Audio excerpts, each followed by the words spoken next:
Hey everybody, my name is Mr. Francy and welcome back to Mr. Francy Reads. Okay, so today I'm doing a book unhaul video. It's been a while and somehow I still have books on my bookshelf that I haven't unhauled but that have been in an unhaul pile, so let's do a video about it. I mean, I know not everyone's a fan of unhaul videos. I don't remember the last time I even saw an unhaul video come up in my feed or as a notification or whatever. I haven't seen it come up in a long time, but you know what? I have reasons why I'm unhauling these books and I want to discuss them with you. So let's begin. Before we do, very quick disclaimer, and I shouldn't have to make this disclaimer, but I will just in case I need to. My opinions, of course, are my own, and if you disagree with my opinions, that's absolutely fine. Feel free to share them in the comment section below. At the same time, feel free to share your opinions if you agree with me in the comment section below. I like what I like. I don't judge you on what you like. You can read what you read. I read what I read. Okay, now that the disclaimer is out the way, let's get on to the good stuff. What am I unhauling? And more importantly, why? Let's begin. First up, let's put on the screen Murder Makes Sense by Kristen Brecker. This is book number 1 in the Nantucket Candlemaker Mystery Series. I don't know how I still have this book, honestly, because I unhauled the other two. So I read the first 3, so sorry about Discord in the background.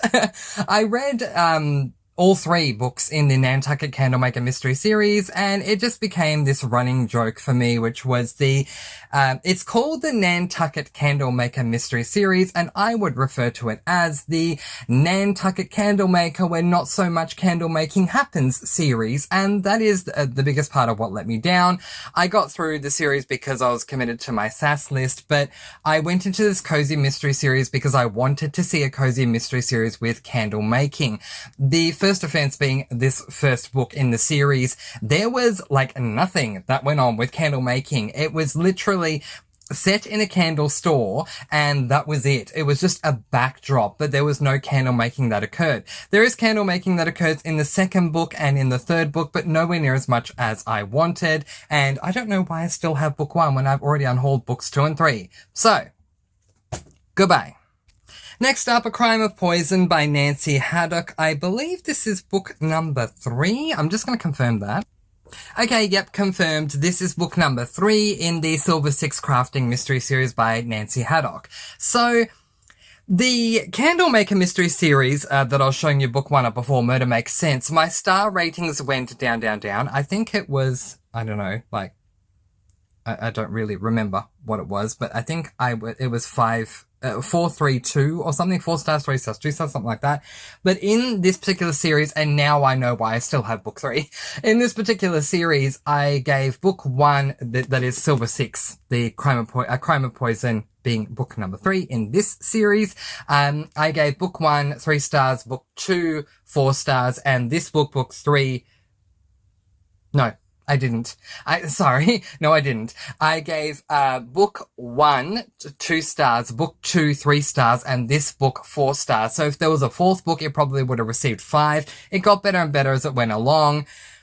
Do I get rid of this one, or do I hang on to it? No, you know what? I don't think I will. And that's nothing against Nancy Haddock. It's just that, why hang on to book 3? I think for me, the reason why I've hung on to it for so long, despite getting rid of books 1 and 2, is because it's the best one in the series. But I have so many books that when I view it that way, do I want to keep this book with all the other books I have? The answer to that is no. So I'll get rid of this one. But, yeah, that book is definitely, that series is a grower type series. It grows and gets better as you go along. So if you're someone who is patient enough to allow a series to get better as you go along, then by all means give the series a go. But if not, book number 1 was really, really it was a 2-star book.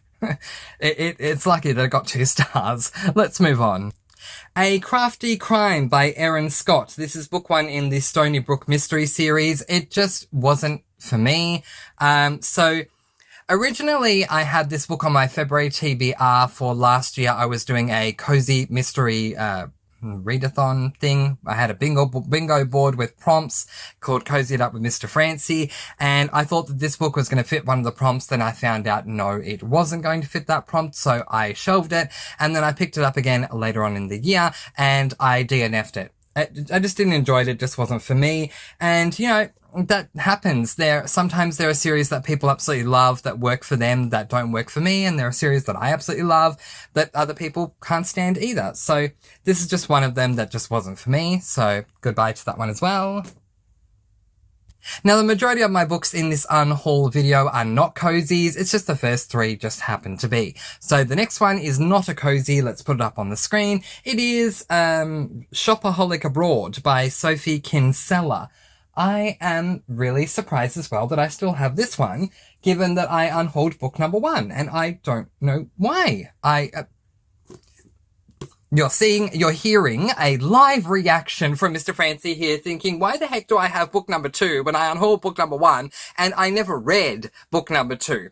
So I read I've Got Your Number by Sophie Kinsella in 2021 and I absolutely loved it. So I wanted to read more from that author and so decided to grab the only series that they had and put it onto my SAS list and decided to do that with the Confessions of a Shopaholic series. And I read book 1. I found book 2 at a thrift store, so I purchased it, and then I purchased brand new book number 1. Really did not like the majority of book 1. I think I liked the final fifth of the book, but the first 4/5 of the book I really did not like. I just the main character, what's her name, Bessie or something? Rebecca. Okay, so is it Becky, Rebecca, whatever it is. Anyway, this protagonist really, truly annoyed me to no end. She is someone who is a shopaholic. She's spending way too much money that she shouldn't be spending because she should be spending it on bills. And instead, she'll make these allowances for herself to buy things that don't make sense to me. Like, for example, she would go into a cooking equipment store and see this large bowl that she likes, and she would go, well, I don't really need the bowl, but if I buy the bowl, I get a wooden spoon, and while I have 4 wooden spoons already, this one is just so adorable, so how can I pass it up? No. The book did not work for me. I took the series off my SAS list because I was told she just gets more annoying as the series goes along. So, no, I don't know why I still have book number 2. Anyway, moving on. Rowan of Rin by Emily Rodda. Okay, so this has a bit of a backstory, so I'll be as brief as I can. So with this one, my mother used to purchase books for me when I was a child growing up, but she had this rule, which was fair because we didn't have a lot of money back then. And her rule was, I will purchase you a new book every time that you finish the book that you currently have. So she would buy a book for me, and when I finished that book, she'll buy me the next one. You know what I'm saying. Anyway, so she purchased me Rowan of Rin, and I DNF'd, before I even knew what DNF means, I DNF'd Rowan of Rin as a child maybe 10 times. I kept trying to get through the book because I wanted to get another book and it didn't work. So I thought, as an adult, surely I'm going to be able to get through it this time because I'm an adult. It's a middle grade book. Come on, Mr. Francy, we can do this. And I did do it. I did get through the book and it got better after the first 5 or so chapters, but it wasn't anything amazing. It was a 3-star read. I do think Emily Rodda is a great author, and I would recommend to you the Del Toro Quest series if you'd like to give Emily Rodda a go. I read the entirety of the first series in that series because the Del Toro Quest series has 3 separate series known as Del Toro Quest Series 1, Del Toro Quest Series 2, and Del Toro Quest Series 3. So not 3 books, but 3 separate series, all with the same name. So it's more like 3 eras, but they're each called a series. But anyway, letting that all go, wasn't a fan of Rowan of Rin. And I'm glad that I finally read it as an adult and got all the way through, but now it's time to DNF.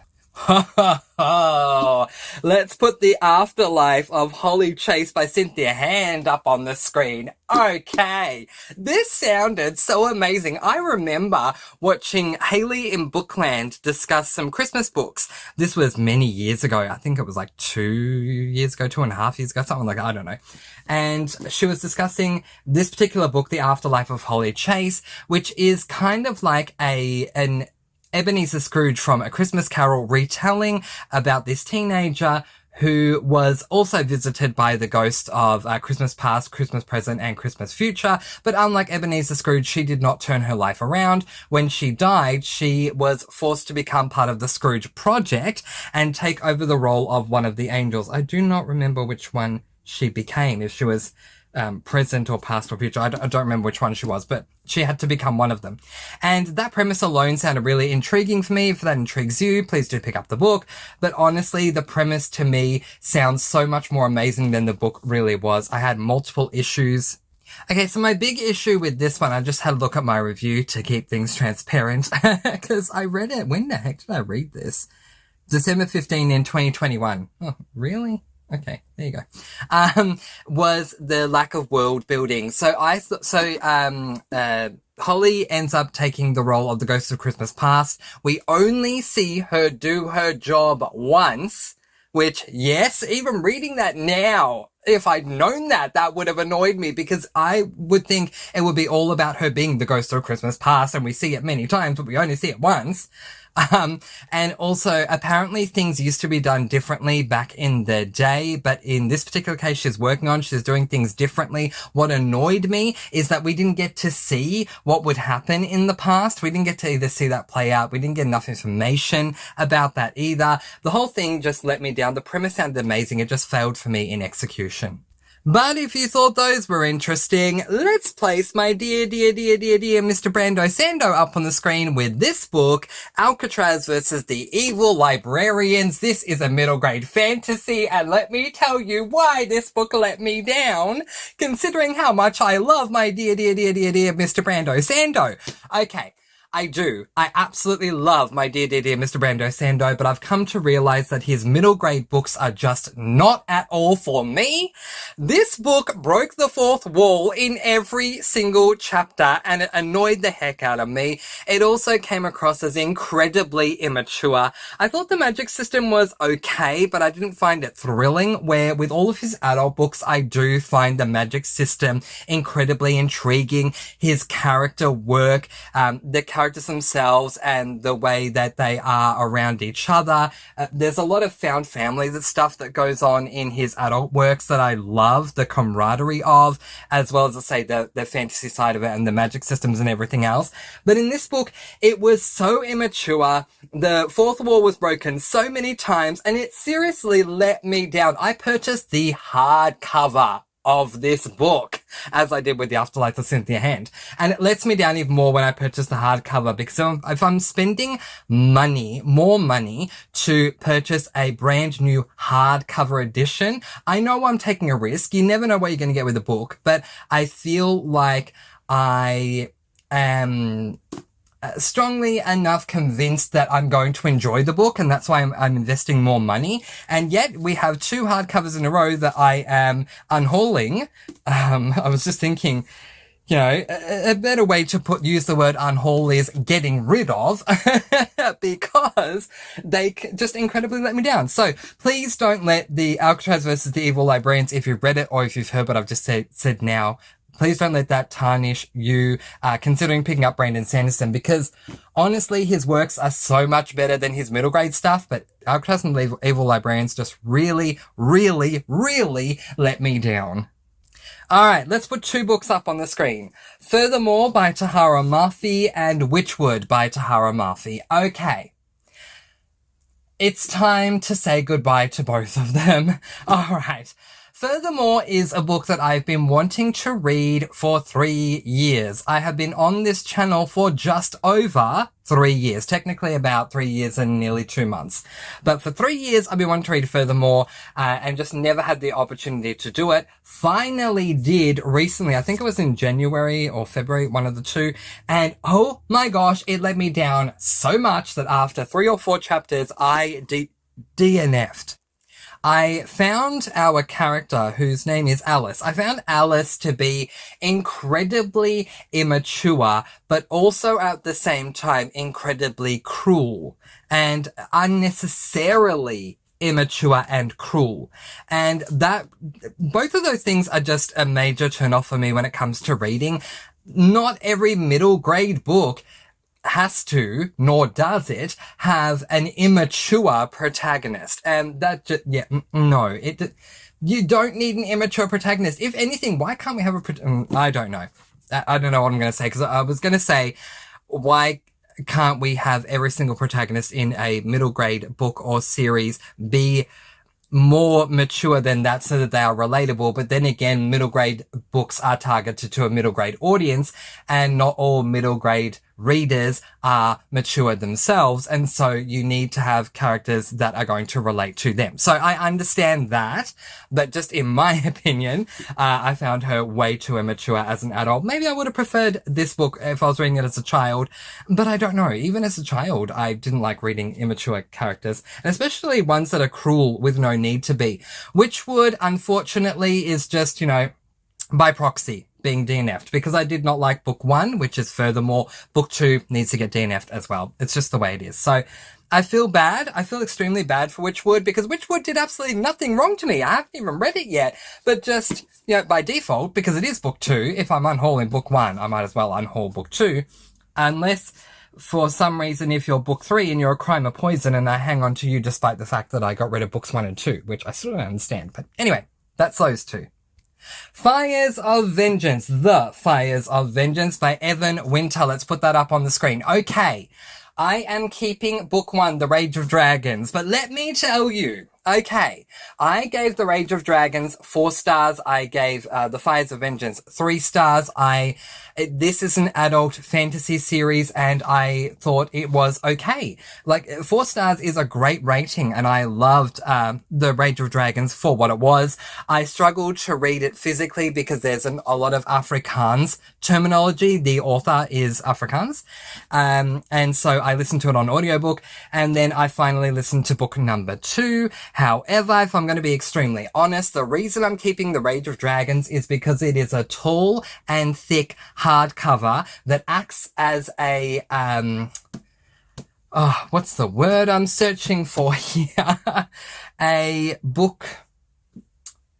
I can't think of the word. The thing you use to hold books together on a bookshelf. Oh my gosh, what is the word? Okay, apparently it's called a bookend. I don't call it a bookend. I call it something else, but the name has escaped me. Anyway, I'm using The Rage of Dragons as a bookend. You should not do this. I do not advise anyone to take a hardcover book and make it a bookend.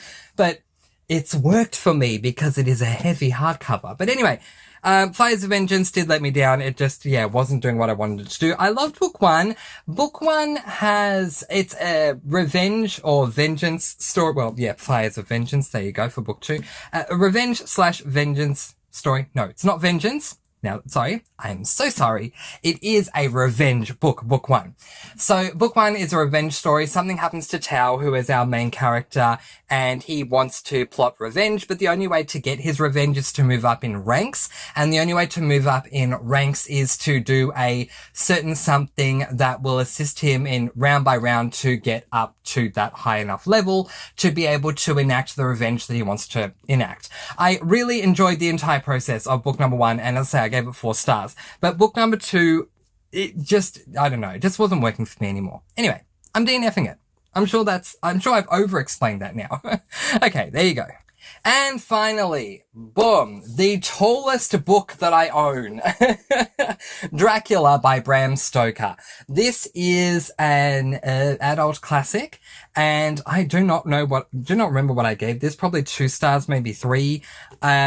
So the copy that I got looked really beautiful. I purchased it from Amazon Australia just to differentiate. And it looked really beautiful, and it is really beautiful. It's just that it's way too tall. It's, if you own a copy of the Stormlight Archives series, the hardcover, Tor publishing editions, it's the same height as that. And that doesn't make sense because Dracula as this height is, let's have a look, just bear with me, 280 pages long. I'm guessing as a regular size, it's probably a tome. It's probably about 500 pages long, which would have been a whole lot better. So I did say when I received this book and I had it on my TBR, I don't remember what month that was, that if I enjoyed the book, I will upgrade to a different edition that is more easily manageable for my bookshelves. But I actually did not enjoy the book at all. I was so eagerly anticipating this book and it extremely let me down.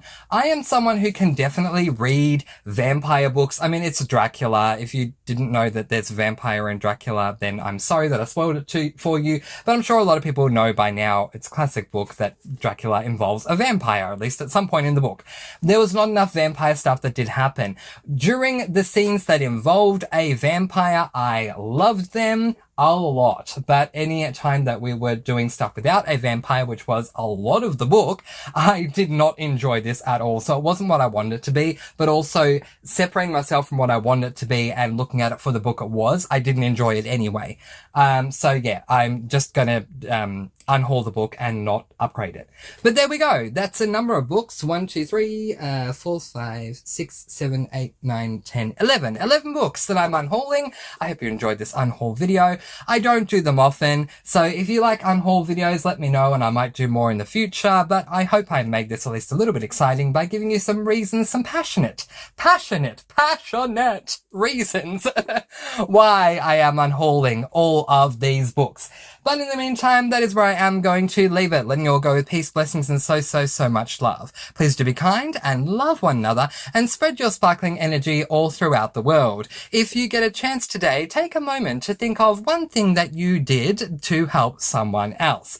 But in the meantime, I will see you all soon. Spread your sparkling energy all throughout the world. And of course, happy reading. Bye everyone.